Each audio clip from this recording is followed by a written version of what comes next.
Den lille pingvin og honningglasset. I det kalde, snødægte landet med isfjeld boede en fluffy baby-pingvin, som hed Poco. Poco elskede at spise fisk, men en dag lugtede han noget sødt i luften.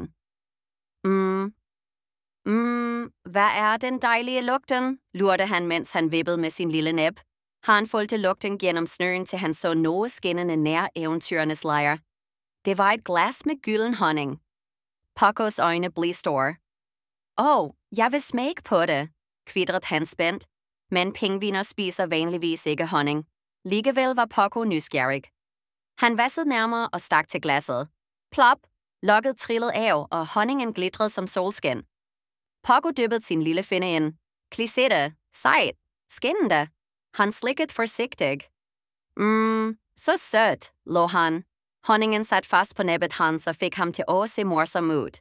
Akkurat der kom vennen hans, isbjørnungen Tutu, forbi. Poco, hvad gør du? Jeg smækker honning, svarte Poco stolt.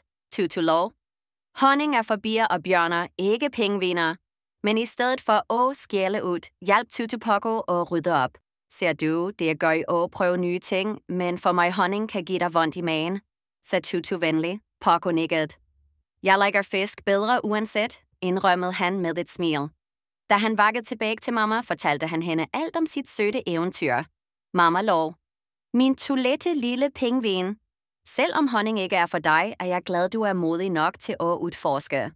Den natten drømte Poco om gyldne honningelver og venlige bier, som summede lykkelig.